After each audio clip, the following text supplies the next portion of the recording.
All right, so far we've talked about nucleophiles, the electrophiles with our leaving groups, but we haven't really talked about leaving groups at all. So let's think about leaving groups. When are leaving groups really important? Are they really important for SN1 or SN2? They're important for both, but which one is it more important for? SN1, absolutely, because SN1, we know it's involved in the rate-limiting steps. So let's make a note that leaving groups are very important for SN1.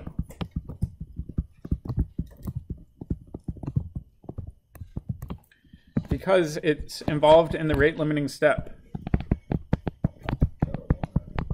Oops, sorry, that should be a 1. Holy cow, thank you.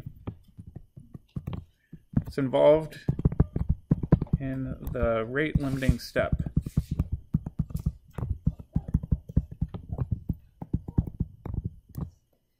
All right, with SN2, leaving groups are moderately important.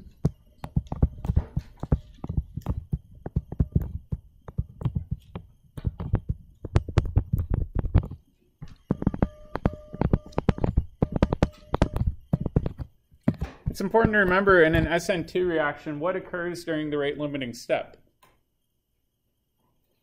How would we describe the rate-limiting step in an SN2 reaction? It's not just the leaving group falling off. What else happens? The nucleophile attacks. So the rate-limiting step in this one also involves the nucleophile.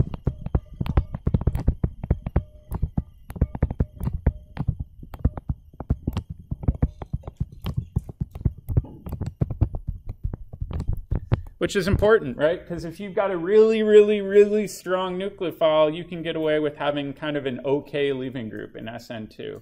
Where in SN1, you just have to have a good leaving group for all of these to occur. All right, so now let's take some examples. So let's compare some leaving groups.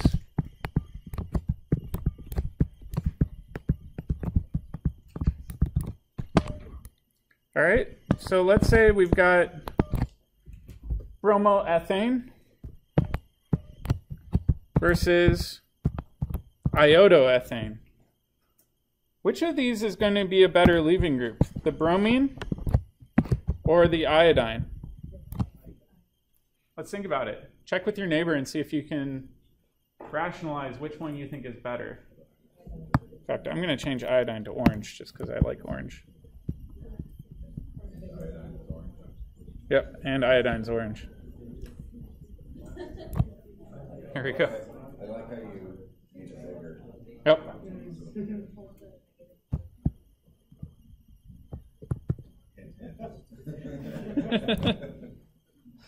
All right, so let's come back together. Who thinks bromine's the better leaving group? Who thinks iodine's the better leaving group? All right, so now we need to make some assumptions. All right.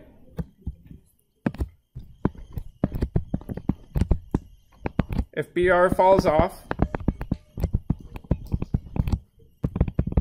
it is B minus, or Br minus, excuse me. Over here, if iodine falls off, it is I minus. All right, which of these is more stable after it falls off? Which one? So let's go back to our cardio rules, right? We've got a tie at the charge level. They're both -1, -1. Then we go to atom. We've got bromine versus iodine. Are they in the same column or same row? Same column. So do we look at electronegativity or size? Size. So which one's going to be happier with the negative charge? Iodine. So this would be more stable.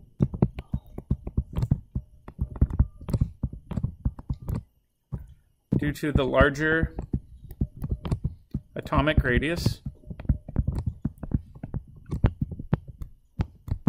which means this is the better leaving group. Does that make sense? So really, when we're looking at leaving groups, we can ask ourselves, what would this look like when it falls off?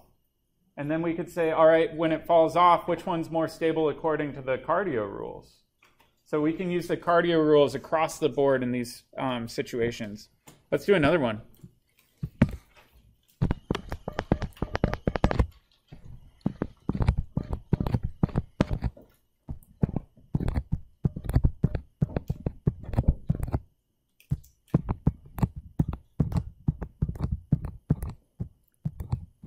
Oops.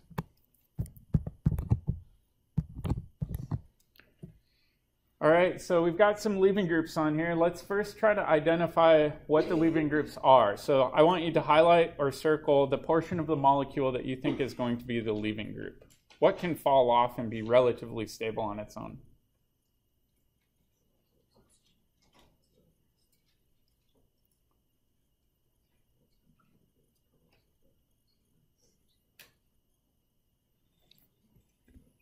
So let's do the first one together. I would say this whole portion of the molecule right here could be a leaving group. It could fall off, right? So if we think about this, we could pop off this group, and we could say, all right, when this falls off, that's a decent leaving group, right? Somewhat stable. Oxygen's electronegative. Oxygen, therefore, can have a negative charge. No problem, right? If we do the other one, same sort of idea. Which of these is a better leaving group and why? First one, why? Resonance, right? So in this case, we follow the cardio rules. It's tied at charge, -1, -1. We go to atom, oxygen versus oxygen. Then we go to R, resonance. So this is more stable due to resonance, which means that this is the better leaving group. Make sense? So really, all of this can be tied into the stability trends that we saw in our acid-base chapter. So if you go into your textbook, they have this nice chart. They basically said in the chart that leaving groups are great if they're the conjugate base of a strong acid, right? Because we know that the conjugate base of a strong acid should be really, really stable. So all of these up here are thought of as good leaving groups. Down here, those are all really, really bad leaving groups. They're the conjugate base of weak acids. So we can think about it that way as well. So it does get a little bit tricky, but typically when we're looking for leaving groups, halogens are really good leaving groups. So all of these right here are great leaving groups, with the exception of fluorine. Fluorine is a really, really crummy leaving group. Why?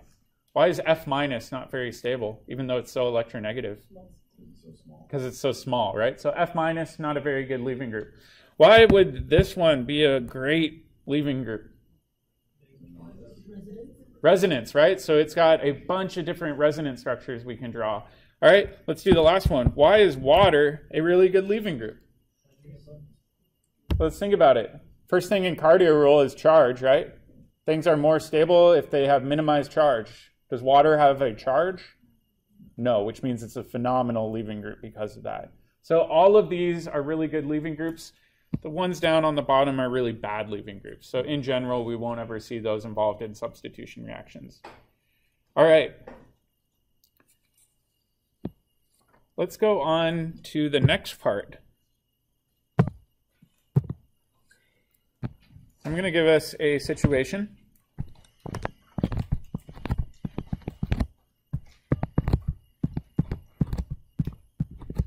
Let's say we have a student that's attempting this reaction.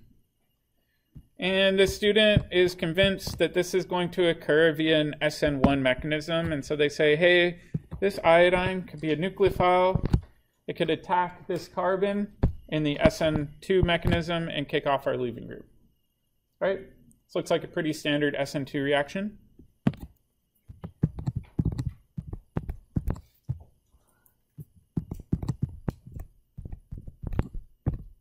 However, when they did this, the reaction will not work. Why? OH- is a bad leaving group, like I just said. So this is a bad leaving group. the reaction simply won't work in this case because OH minus is a terrible leaving group. So let's make a note here. We must convert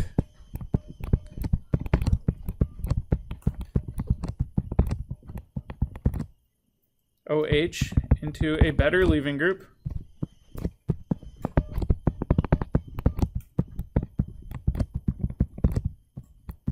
We want substitution to occur.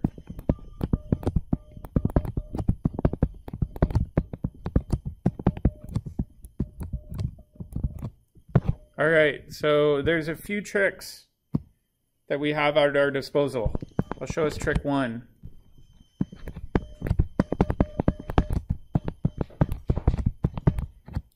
Protonate your OH group.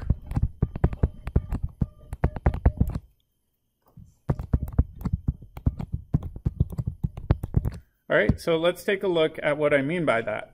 So let's say I've got my alcohol here, so ethanol, but this time I'm going to treat it, instead of with I minus, I'm going to treat it with hydroiodic acid. What do you think the first step's going to be in this? Proton transfer, right? Proton transfers are always going to be the fastest reaction we'll see in organic chemistry. So this alcohol will have two lone pairs. The lone pair could reach out and grab one of those protons.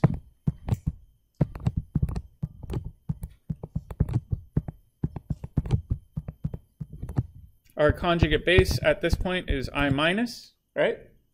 So when we look over here, we said that this portion is a bad leaving group. But over here, now it's a good leaving group. Right? We just said that water is a really good leaving group because after this nucleophile attacks, we kick off a neutral water molecule.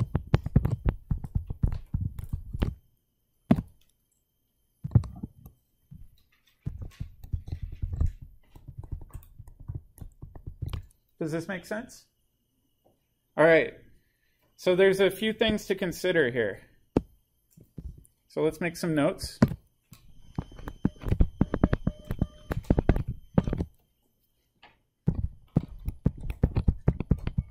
This works with HBr and HI really well. So you can protonate and then replace with a bromine or iodine using HBr or HI. This also works with HCl and zinc chloride. However, there's a lot of problems with this. It only works sometimes. With the zinc and HCl. The HBr and HI works pretty reliably, but hydrochloric acid, where you protonate an alcohol and try to replace it with the chlorine, is pretty finicky. It only works with the zinc catalyst, and it only works sometimes.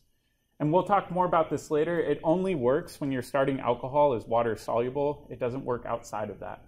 All right, so those are the kind of situations where it works. The pro, when we think about this, is it has really high atom economy.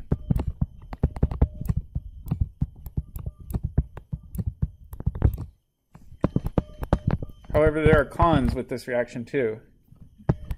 It can do other unwanted chemistry, specifically other unwanted acid-base chemistry.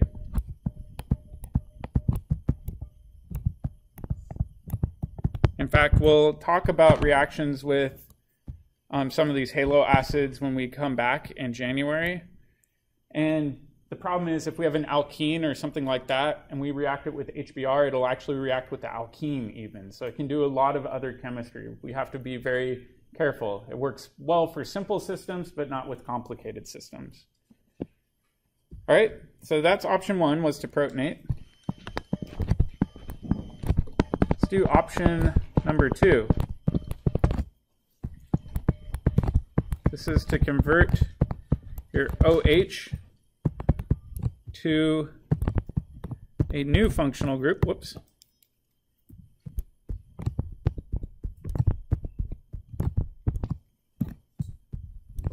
So So we're going to change our alcohol to some sort of new functional group that will fall off better.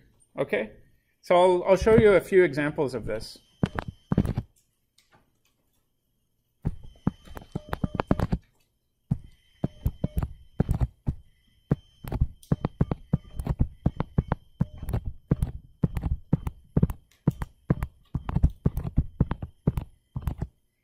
So as we said previously, this is a bad leaving group.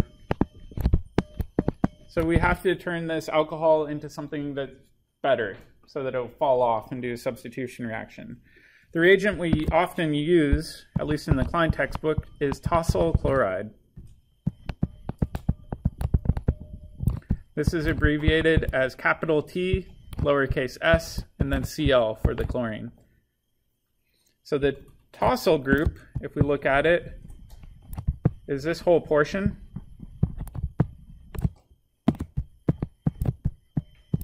This is the TS, and that's the chlorine group right there. So TS is short for tosyl. Does that make sense? Unfortunately, in organic chemistry, we run into a lot of alphabet soup with these acronyms, but tosyl is just abbreviated as TS. All right, in this reaction, what we do is we run this in a special solvent that we'll talk about later on in the year. This is a good non-nucleophilic base called pyridine. And the book might abbreviate this as PYR. It just stands for pyridine. And after this first step, what we'll do is we'll swap out that hydrogen for the tosyl group.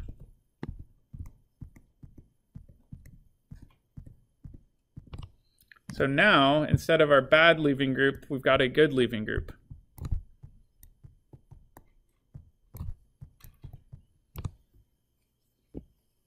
So if you really want to condense this down,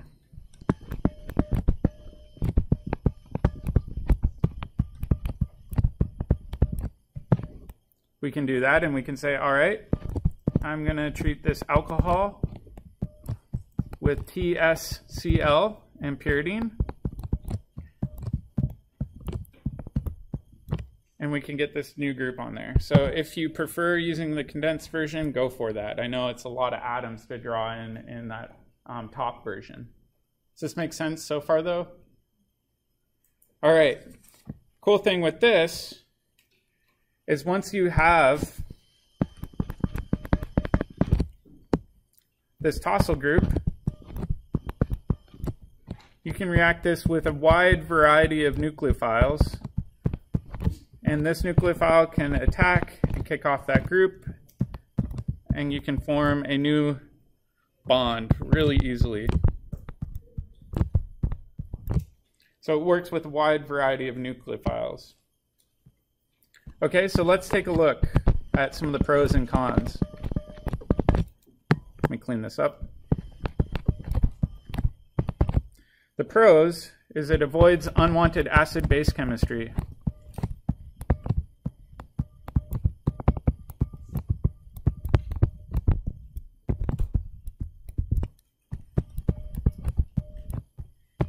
Second pro is you can use other nucleophiles.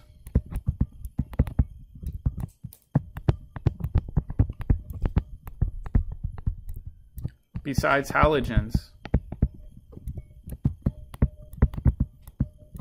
So in the protonation one, we were using halo acids, right? So HBr and HI. We could swap off an alcohol for a bromine or an iodine. But in this situation, we can use really any nucleophiles we want, right? Because we're not limited to halogens anymore. Does anybody know of a con that they see with this one? What was that? Yeah, it's terrible atom economy.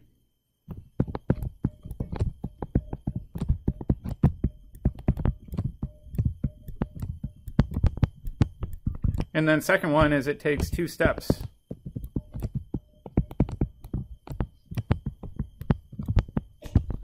So if you're a chemist, do you want to put more work on your plate? Yeah, probably not unless you have to. So this is a more I have to do this sort of situation. Does that make sense?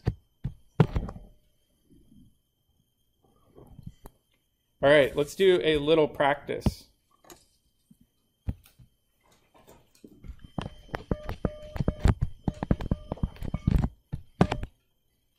Let's say I've got this alcohol,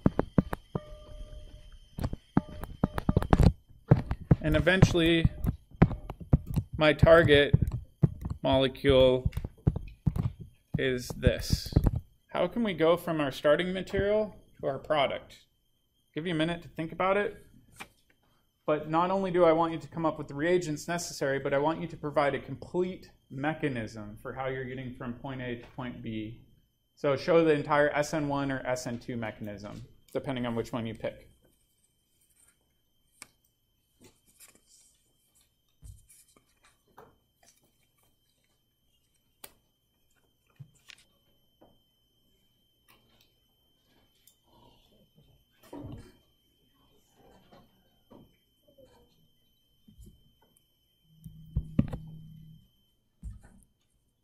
Okay, let's see if we can get through the first step together as a class.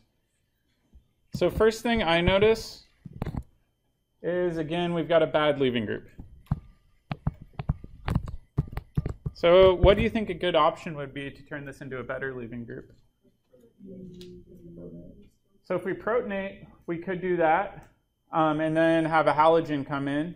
So let's maybe try that. I'm not saying this is the correct route, but let's maybe do HBr.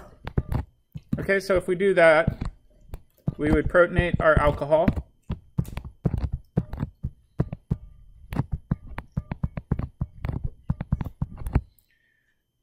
Oops, this should be blue. Let me slide this down. Change it to blue. Perfect. And then we have Br minus floating around.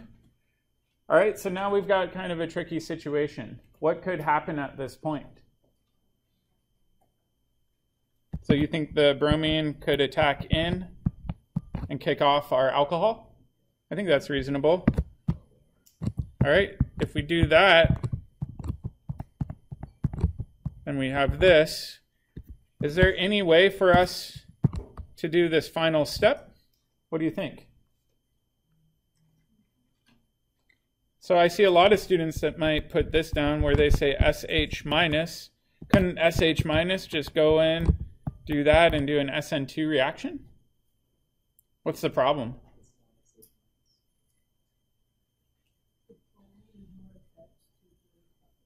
Well, let's think about this. Is this an SN1 or SN2 mechanism that I've shown?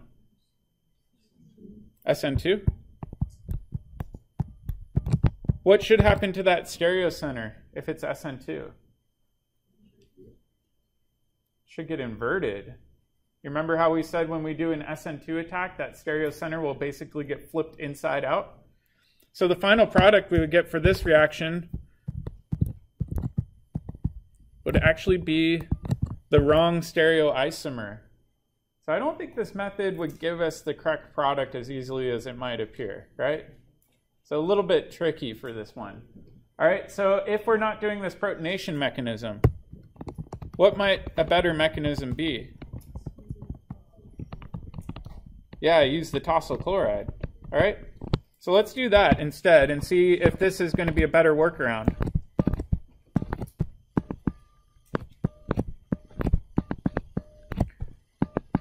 The nice thing with tosyl chloride and pyridine is it doesn't change the stereochemistry at all.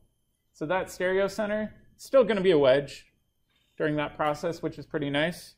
All right, and now when we go here, we want this to be an SN2 reaction, right? Because we want that inversion. We want the wedge to go to a dash.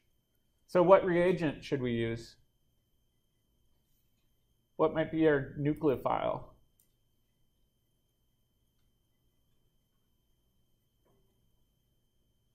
Well, really, we want to replace this tosyl group for SH. So I'd say SH minus, right?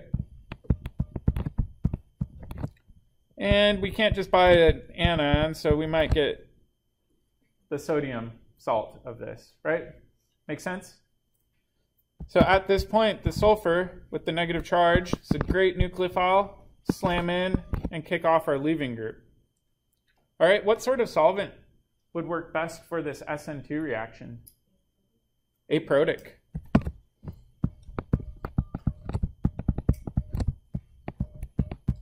So we can maybe pick an aprotic solvent. I'm just going to pick DMSO. Why does an aprotic solvent favor SN2? It doesn't hydrogen bond to our nucleophile, right? So we don't want any hydrogen bonding around our nucleophile. We don't want to wrap it up in a sphere of solvation. So an aprotic solvent would work better here. So you can see some of these are a little bit tricky. In general, tosylation is a safe strategy if you're ever stuck. So tosylation works very, very well. All right, so now let's grab our chart. And let's kind of review everything that we've gone over. So nucleophilic substitution overview. All right, so on the left-hand column, I've got SN2. Right-hand column, I've got SN1. Let's describe the difference between the mechanism between SN2 and SN1. So briefly talk with your neighbor and explain the difference to them.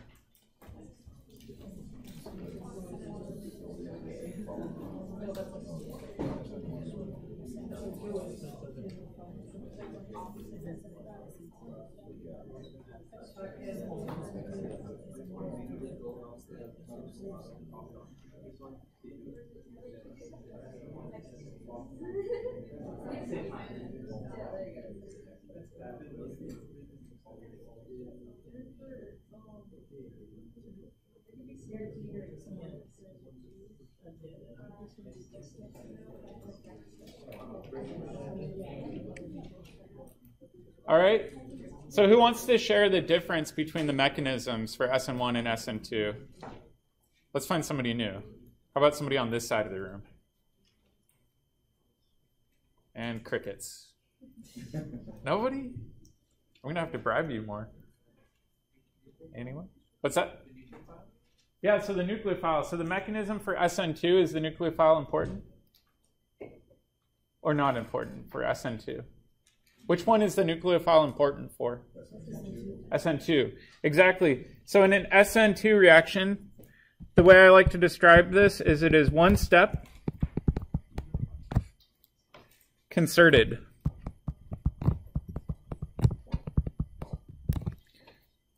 Another way of describing this is that your nucleophile shoves off the leaving group all in one step, right?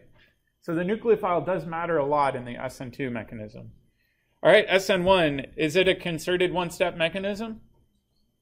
No, it's a two-step or even more than two-step, as we saw in our problem of the day, right?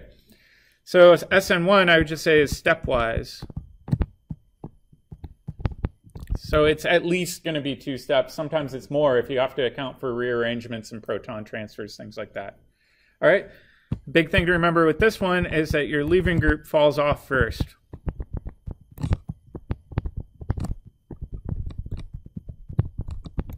All right, so this is kind of tied into our rate equation, right? So with SN2, we said that the rate depends on the concentration of your nucleophile, and it depends on the concentration of your other organic molecule, which we'll call our substrate. All right, in an SN1 reaction, what would the rate equation look like? It would look the same, but the nucleophile wouldn't be included, right? Because it's not involved in the rate limiting step.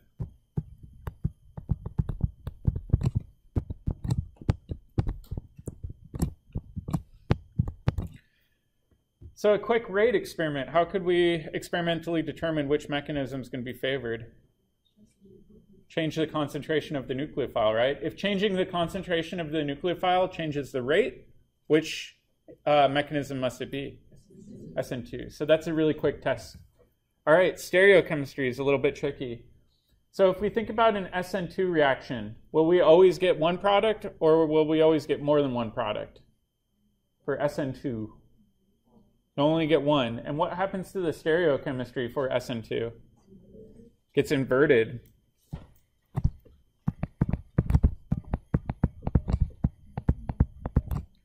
And I'll make a note, only one product.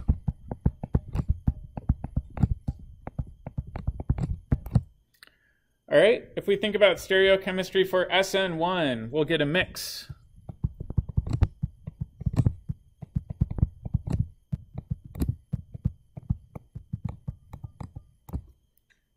All right, which one's slightly preferred, the inversion or the retention of configuration? Inversion is slightly preferred.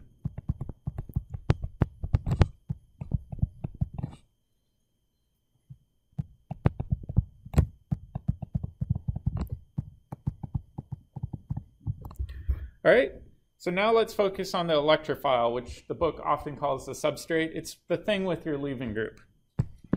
So let's just make a note here. It's the thing with your leaving group attached. All right, so in an SN2 reaction, what's the best sort of electrophile that we can have? Should it be methyl, primary, secondary, tertiary? What works best? So do we want to form a stable carbocation, or do we want an unhindered carbon for SN2? Unhindered carbon, right? So in this case, methyl is actually the best because it has 3 hydrogens. So methyl is better than primary, which is better than secondary, which is way, way, way better than tertiary. So much so that tertiary just doesn't even happen because it's way too hindered for that nucleophile to find that carbon. Does that make sense? All right, and then for carbocations, we need to think about it differently. So this is all influenced by carbocation stability.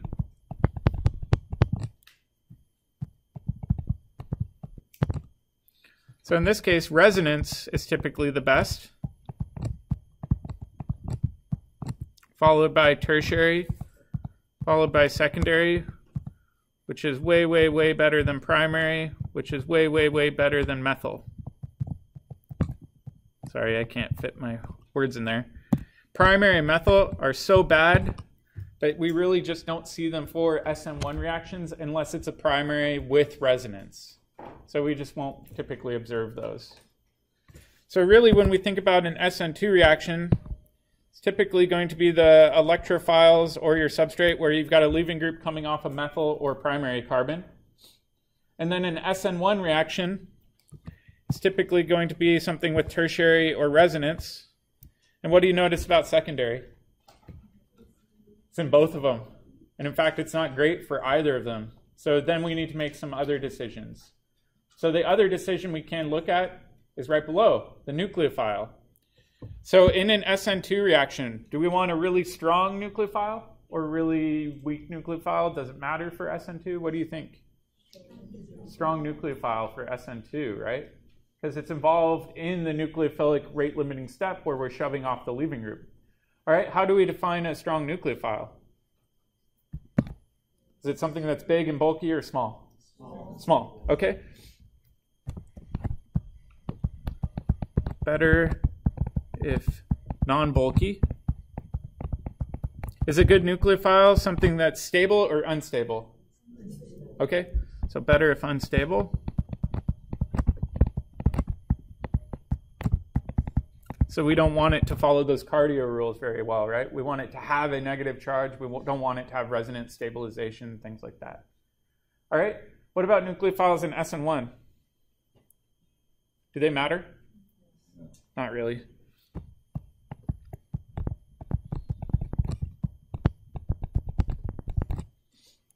And because of that, these are usually weak.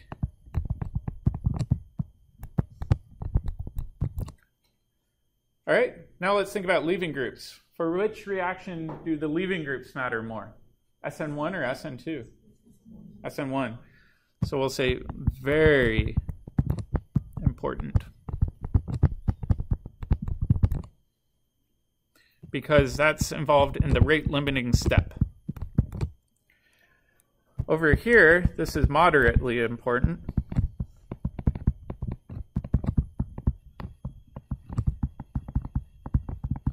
So what happens in an SN2 reaction if we just have an okay leaving group? Will it occur?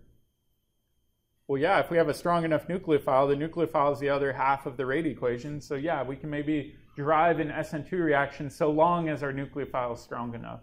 However, with SN1, we saw that the nucleophile doesn't matter. So the trade-off is we have to have a much, much better leaving group. All right, so down here I'll just write Nu, the nucleophile matters too.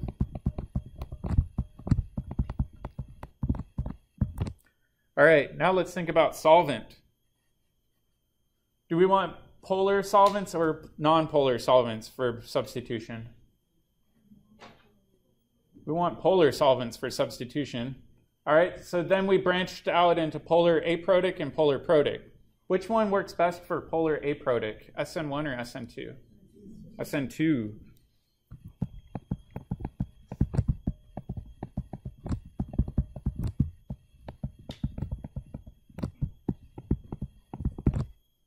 Over here, we'd say polar protic works best.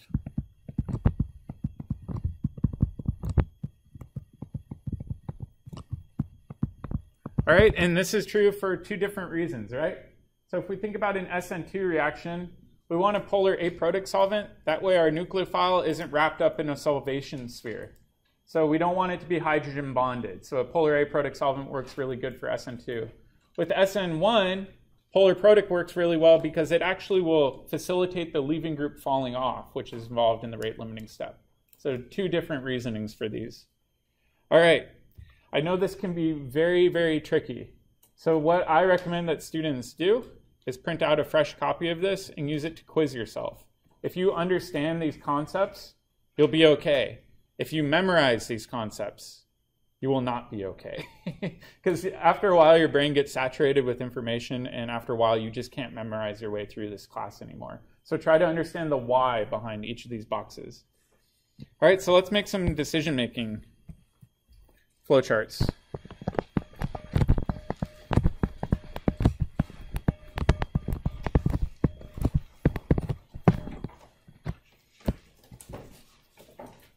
All right, so first, look at your carbon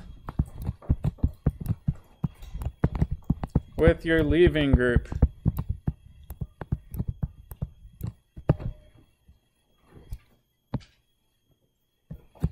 All right, and let's break this off.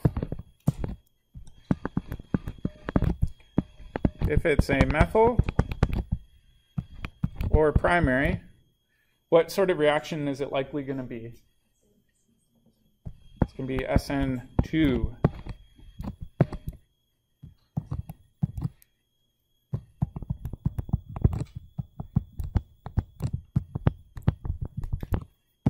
If resonance or tertiary, it's going to be SN1. There is kind of a tricky middle ground, though.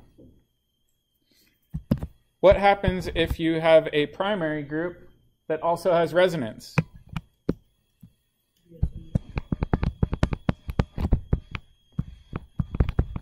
So let's take a look at this one.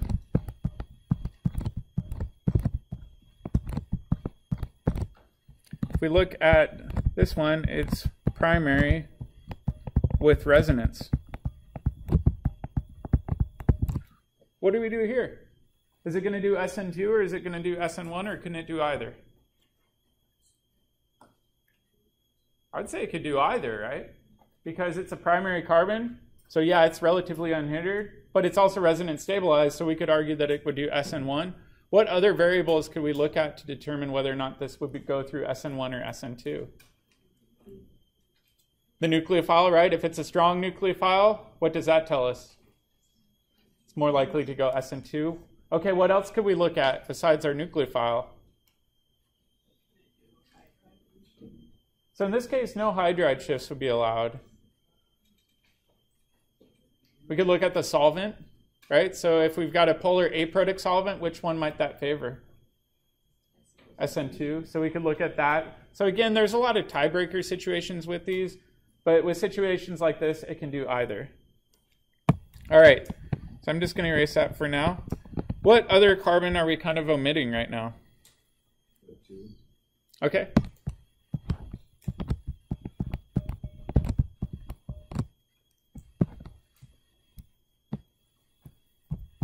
If it's secondary, how do we find the tiebreaker situation? How do we know if it's going to do SN2 or SN1?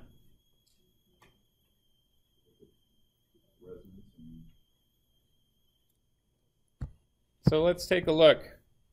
If it's SN1, there's a few things that might favor going to SN1. One is polar protic.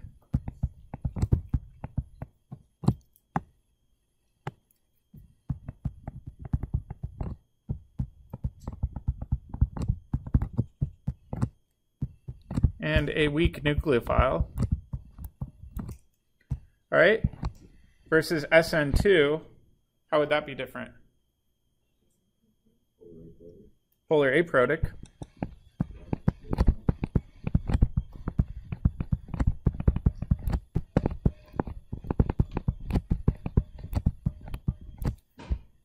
So really, the first thing I always look at with this decision making is I look at the carbon with the leaving group. I go through this kind of flow chart. And then secondary, we said, is a tiebreaker. We also said things that are primary with a resonance are also in that tiebreaker situation. So we can use these tiebreaker rules of looking at our solvent and nucleophile. All right, experimentally, what could we do to really definitively say whether or not it's SN1 or SN2?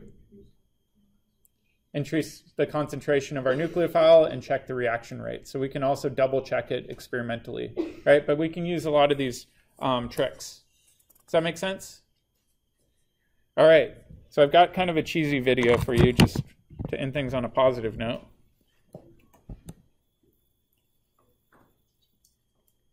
Let's see if we can get this going.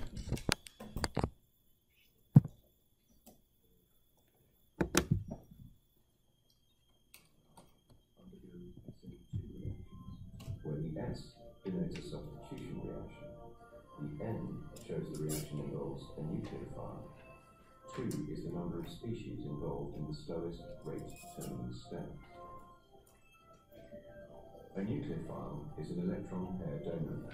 It is attracted towards species carrying... So what sort of carbon do we have here? Is it primary, secondary? Covalent bond. Consider the reaction between hydroxide ion and solution. Right here, how many other carbons are bonded to? It's one, right? So it would be primary. So we know that it must be SN2. The hydroxide ion attacks the carbon atom from the opposite side to the halogen atom. Because the bromine atom, A, is so large it impedes the approach of the smaller hydroxide ion, and B, it repels the negative charge nucleophile. The lone electron pair on the nucleophile forms a new dative covalent bond with the partially charged carbon atom, given unstable transition state complex. The complex behaves like an umbrella blowing inside out as the bonds rearrange into a tetrahedral structure. The bromide ion, called the leaving group, is released.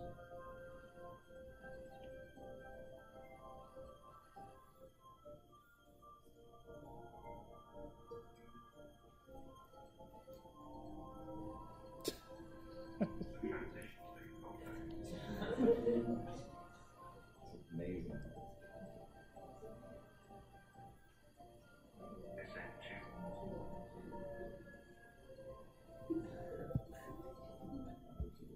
All right, just for fun, let's see the SN1.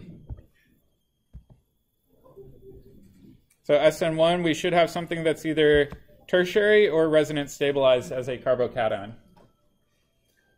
Tertiary halogen alkanes undergo SN1 reactions, where S indicates a substitution reaction is occurring, N indicates that a nucleophile is involved, and 1 indicates that only one species is involved in the slowest rate-determining step. In tertiary halogen alkanes, the small hydrogen atoms in primary halogen alkanes are replaced by bulkier alkyl groups.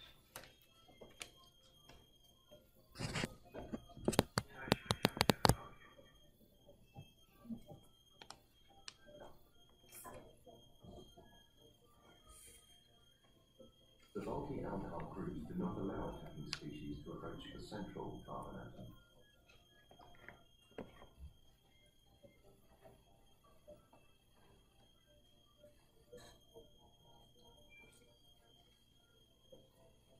Consider the reaction between 2-methyl 2-bromopropane and a hydroxide ion. It has a 2-step enthalpy profile. The first step, the heterolytic fission of the carbon-bromine bond, has a high activation energy of 1, and therefore determines the rate of the reaction. The first step involves only the halogen alkane, and proceeds via a transition state complex to form a carbocation. The second step has a much lower activation energy, EA2, and hence is considerably faster than the first step. The carbocation reacts with a nucleophilic hydroxide ion via a second transition state to form the product 2-methyl-propane-2-ol.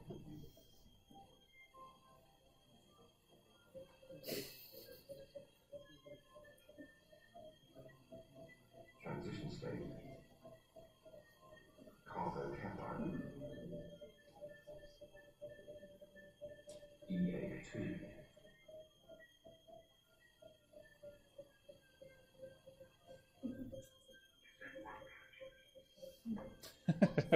All right, so that's where we're going to end today.